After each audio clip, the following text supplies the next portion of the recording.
brought to you by Silver Pumps.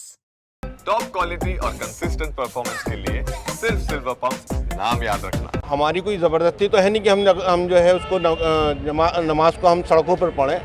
ये तो एक मजबूरी है कि भाई तुम्हारे जो है लाइसेंस रद्द कर दिए जाएंगे या पासपोर्ट रद्द कर दिए जाएंगे। ये गवर्नमेंट की हमारे लिए या किसी भी उस आदमी के लिए बहुत बड़ी उसके लिए ज़्यादती होगी। अगर आकर के वो अगर नमाज सड़क पे नियत बांध दे तो उनके साथ में प्रशासन से हम अपील करते हैं कि वो नियम यानी संयम बरतें, आसानी का मामला रखें। उनके साथ में कोई ऐसा ना करें लाइसेंस जब्त कर दिए, पासपोर्ट उनके जब्त कर दिए, और रहम का मामला उनके साथ में किया जाए। हमारा तो एक ही बात कहना है कि जितनी भी मेरठ में जो नई मस्जिदें बनाने जा रहे हैं उसमें प्रशासन और नेता लोग, फर्जी नेता लोग आते हैं, अड़ंगा लगाते हैं। आप देखिए छिपी टैंक पर मस्जिद है, उसको बनाने नहीं दिया जा रहा। जब मस्जिदें नहीं बनेंगी तो नमाजी कहाँ जाएगा? वो सड़क पे आ जाएगा। हमारे खिलाफ ही क्यों एक्शन लिया जा रहा है? की बात रहती है तो कोई ऐसी बात नहीं है, नमाज़ पढ़ सकते हैं रोड पर, क्योंकि मस्जिद भी, क्योंकि ईदगाह में तो नमाज, वो ईद की नमाज़ तो ईदगाह में ही पढ़नी आई है ना। नमस्कार, मैं हूं उस्मान चौधरी और आप देख रहे हैं यूपी तक। कल अलविदा जुमा है और ईद आने वाली है। एक मेरठ में प्रशासन का कहना है कि उनका एक फरमान आया है जिसमें कहा गया है कि ईद की नमाज़ हो चाहे जुमे की नमाज़ हो वो सड़क पे अदा नहीं की जाएगी, जिसको लेकर के मेरठ प्रशासन लगातार मुस्लिम धर्म गुरुओं से भी बात की है और उनका कहना है कि हमारी इमामों से बात हुई है, धर्म गुरु से भी बात हुई है और हमने ये अपील की है कि मुस्लिम लोग जो है वो सड़कों पर नमाज़ ना पढ़ें, जो नमाज है वो मस्जिद के अंदर ही अदा की जाए। साथ ही जो प्रशासन का एक ये भी कहना है कि और जो सड़क पे नमाज़ पढ़ेंगे मुकदमे दर्ज होंगे। मुकदमे दर्ज होने के बाद अगर आपका लाइसेंस है या आपका पासपोर्ट है उसको रिन्यूअर करने में भी दिक्कत आती है और नए बनने में भी दिक्कत आती है। तो हमारे साथ यहाँ मुस्लिम लोग हैं जिनसे हम पूछेंगे कि इस फरमान को वो किस तरीके से देखते हैं। जो अपील प्रशासन कर रहा है, अपील कहें, फरमान कहें, उन सब पे क्या इनका कहना है। क्या नाम है आपका? अब्दुल वाहिद। भाई जी, अभी मेरठ पुलिस और प्रशासन ने एक अपील की है मुसलमानों से, और पिछले साल भी ये हुआ था कि सड़क पे नमाज नहीं होगी। क्या कहना है इसमें? देखिए, ये तो हमारी कोई ज़बरदस्ती तो है नहीं कि हम जो है उसको नमाज को हम सड़कों पर पढ़ें। ये तो एक मजबूरी है। भाई अगर हमारे मस्जिदों में जगह कम हो गई किसी वजह से और पब्लिक एक, क्योंकि ये ऐसा एक मसला होता है ईद का या जुमे का कि लोग बाग जब आते हैं तो वो उस वक्त में ये नहीं देखते कि भाई टाइम क्या है। वो जब निकल गए रास्ते में, अगर उनको जाम मिल गया किसी वजह से, लेकिन उनका जो टारगेट होता है वो सिर्फ यही है कि भाई हमें ईदगाह पहुंचना है या उस मस्जिद में पहुंचना है। अब उस वक्त में अगर जिस टाइम भी वो जमात का अगर खड़ी हो जाती है तो उसमें एक मजबूरी हो जाती है हर एक आम आदमी के लिए कि भाई वो नमाज को कहाँ अदा करेगा। तो हमारे यहाँ मसला ये नहीं है, हमारे यहाँ जगह का पाक होना बहुत ज़रूरी है। हमारा ये मसला नहीं है कि भाई जगह कहाँ पर है, हमारे हाँ मसला ये है कि वो जगह पाक है। और हमारा सबसे बड़ी बात यह है कि जो जगह सूखी है वो जगह हमारे लिए पाक है, उसमें हम अपना कोई कपड़ा बिछा करके हम उसमें नमाज पढ़ सकते हैं। लेकिन उसके अंदर अगर हमारे से ये कह दिया जाए कि भाई तुम्हारे जो है लाइसेंस रद्द कर दिए जाएंगे या पासपोर्ट रद्द कर दिए जाएंगे, ये गवर्नमेंट की हमारे लिए या किसी भी उस आदमी के लिए बहुत बड़ी उसके लिए ज़्यादती होगी। लिहाजा हम गवर्नमेंट से भी और सभी किसी भी डिपार्टमेंट है जो इसके अंदर लंबद है उससे हम ये गुजारिश करेंगे कि भाई ऐसा ना करें, बाकायदा उसको समझा दिया जाए। अगर किसी वजह से वक्त की कमी है या जगह की कमी है तो उनको इजाज़त भी दे दी जाए कि भाई वो सड़क पर नमाज़ पढ़ लें, क्योंकि उस वक्त में वो लोग कहाँ जाएंगे फिर नमाज़ पढ़ने के। आपका क्या नाम है? शकील अहमद। शकील भाई, आपका क्या कहना है? देखिए, ऐसा है, जो सरकार कानून बनाती है वो बहुत सोच समझ के बनाती है और बहुत अच्छी बात है। सरकार जो है एक माँ बाप की तरह होती है। हम उनके बच्चे हैं। भाई अगर वो हमें कल को पनिशमेंट करती है तो हम अपने बच्चों की तरह हम उनसे गुजारिश करके माफ़ी मांगेंगे कि जी गलती हो गई है, वो ज़रूर हमें माफ़ करेंगे। और आइंदा सरकार के जो कानून जो होते हैं वो बहुत अच्छे होते हैं और होने भी चाहिए, क्योंकि हमारे देश की जनता 150 करोड़ है। कानून का होना बहुत ज़रूरी है। तो आप इसका सपोर्ट करते हैं कि ठीक है ऐसा हो? हम सभी का सपोर्ट करते हैं। कानून की अपनी मजबूरी होती है, धर्म जो है, धर्म की बहुत गहराइयाँ होती हैं। मस्जिद के अलावा इजाज़त ही नहीं है, समझे। मस्जिद, क्योंकि मैं कुरान को जानता हूँ, समझता हूँ। हमारे अल्लाह का ये कहना है कि दुनियादारी 92% है। चाहे किसी को परेशानी नहीं होनी चाहिए, किसी भी धर्म के लोगों को, हत्ता के इंसान को छोड़ गए जानवर को भी नहीं परेशानी हो। कोई एक कुत्ता जा रहा है, उसे रोटी खानी है और हम नमाज़ पढ़ रहे हैं, और वो बेचारा रोटी ना खा सका, भूखा मर गया, तो अल्लाह हमसे हिसाब ले लेगा उसका। हाँ, तो आपका कहना है कि ये सड़क पे नमाज नहीं होनी? देखिए मज़हब इस्लाम भी इसकी इजाज़त नहीं देता। अगर हमारे अल्लाह के नबी, एक दिन ऐसा हुआ कि आप रोज़े से थे, नफली रोज़े से थे, जा रहे थे, एक यहूदी औरत जो है वो शीर लेके आई, आपने पी ली रोज़े में ही।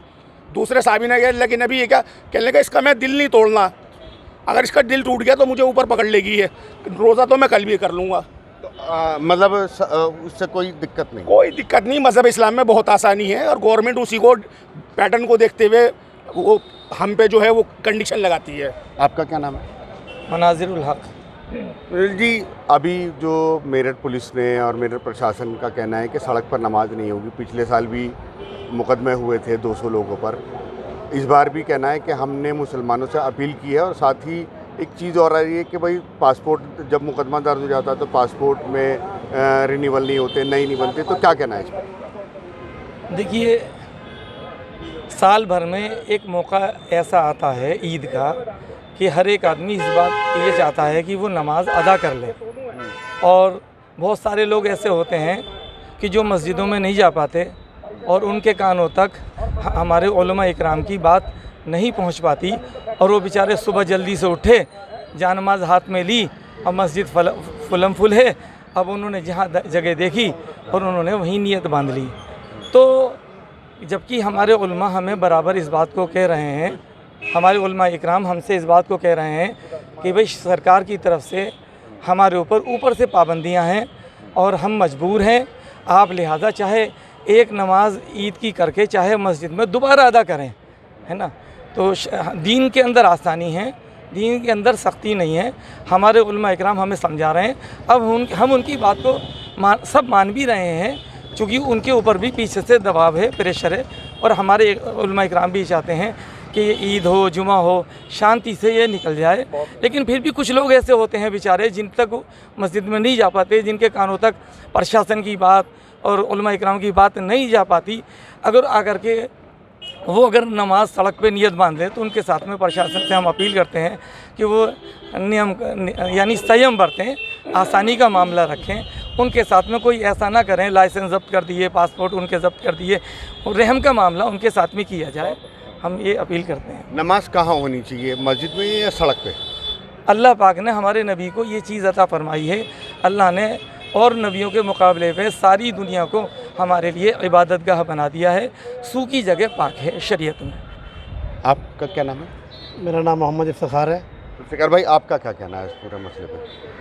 हमारा तो एक ही बात कहना है कि जितनी भी मेरठ में जो नई मस्जिदें बनाने जा रहे हैं, उसमें प्रशासन और नेता लोग, फर्जी नेता लोग आते हैं, अड़ंगा लगाते हैं। आप देखिए छीपी टैंक पर मस्जिद है, उसको बनाने नहीं दिया जा रहा। जब मस्जिदें नहीं बनेंगी तो नमाजी कहाँ जाएगा? वो सड़क पे आ जाएगा। आप उसको बनाने दीजिए। लोग पैसे इकट्ठा कर रहे हैं, चंदा इकट्ठा कर रहे हैं बनाने के लिए। आप जा सकते हैं, देख सकते हैं, छीपे टैंक पे 2 मस्जिद हैं, पिछले 10 साल से उन्हें बनाने नहीं दिया जा रहा है। ऐसा क्यों? हमारे खिलाफ ही क्यों एक्शन लिया जा रहा है? अच्छा, इस्लाम क्या कहता है, जो नमाज है वो सड़क पे अदा होनी चाहिए, मस्जिद में अदा होनी चाहिए, या क्या कहता है? इस्लाम तो कहता है कि देखो कोई परेशानी नहीं होनी चाहिए, और परेशानी क्यों हो रही है इसको शासन प्रशासन अपने संज्ञान में ले। इस्लाम क्या कहता है कि जो नमाज है वो मस्जिद में होनी चाहिए, सड़क पे होनी चाहिए, या इबादत जो है वो सिर्फ मस्जिद के अंदर हो? हमें हमारी इबादत गाहें मस्जिद हैं, हमारी इबादत गाहें मस्जिद हैं, और अक्सर सब लोग मस्जिद में ही नमाज अदा करते हैं। वो तो बहुत किसी की कोई सख्त मजबूरी बन जाती है कि उसे कहीं मस्जिद किलोमीटर कहीं दूर से दूर मस्जिद नहीं मिल रही, और उसकी नमाज कहीं क़ज़ा ना हो जाए, वो नमाज अदा कर ले, इसलिए वो कभी कभी जो है पार्क में कहीं सूखी जगह देख के, कोई कोना देख करके वो नमाज अदा कर लेता है। वैसे अक्सर तो हम सब मस्जिदों में ही नमाज अदा करते हैं। तो ये मुस्लिम लोग हैं मेरठ के, जिनका कहना है कि मजबूरी में जो है नमाज वो रोड पे पढ़ी जाती है, और यहाँ पर और लोगों से भी हम बात करने की कोशिश करेंगे कि वो उनका क्या कहना है इस पूरे मसले पर। भाई ये बताओ, जो अभी एक फरमान आया है जिसमें मस्जिद में नमाज पढ़ने को कहा गया है, सड़क पे नमाज ना हो, क्या कहना है इसमें? नहीं, 15 मिनट की बात रहती है, तो कोई ऐसी बात नहीं है, नमाज़ पढ़ सकते हैं रोड पर, क्योंकि मस्जिद भी, क्योंकि ईदगाह में तो नमाज, वो ईद की नमाज़ तो ईदगाह में ही पढ़नी आई है ना। क्या नाम है तुम्हारा? शुएब नाम है। आपका क्या नाम है भाई? अब्दुल तैयब। अब्दुल भाई, क्या कहना है आपका? देखिए, जैसी सिचुएशन होगी, अगर मस्जिद में जगह नहीं हो पाई, बहुत सी असल में टाइम अलग अलग होता है, हर जगह का मस्जिद का टाइम अलग होता है, ईदगाह का अलग होता है। बहुत से लोगों की आँख नहीं खुलती। अगर मस्जिद में टाइम के लिए जगह निकल गई, बाकी ईद की नमाज के लिए सवेरे उठ जाते लोग बाग। अब जैसी सिचुएशन होगी, मेरे हिसाब से तो रोड पे देख के पढ़नी चाहिए। फिर मतलब पढ़नी ना चाहिए, अवॉइड करें तो ज़्यादा बेहतर है। बस ये भी हो सकता है। वैसे 15 मिनट की बात, 5-10 मिनट की बात रहती है, वैसे इतनी बड़ी कोई बात नहीं रहती। तो ये लोग हैं जो मेरठ के लोग हैं जिनसे हमने बात की कि जो फरमान है सड़क पे नमाज नहीं होगी, इसको लेकर के तरह तरह के लोगों की बातें हैं। उनका कहना है कि छोटे से टाइम की नमाज होती है, ये हो सकती है, लेकिन बहुत सारे लोगों का ये भी कहना है कि नरमी बरती जानी चाहिए। ठीक है, आपका कहना है कि सड़क पर नमाज नहीं होगी, लेकिन अगर सड़क पर नमाज हो भी जाती है तो उसके साथ नरमी बरती जानी चाहिए। वहीं कुछ लोगों का कहना है कि सरकार का जो फरमान है बिल्कुल ठीक है, क्योंकि लोगों को परेशानी होती है। उस्मान चौधरी, मेरठ, यूपी तक।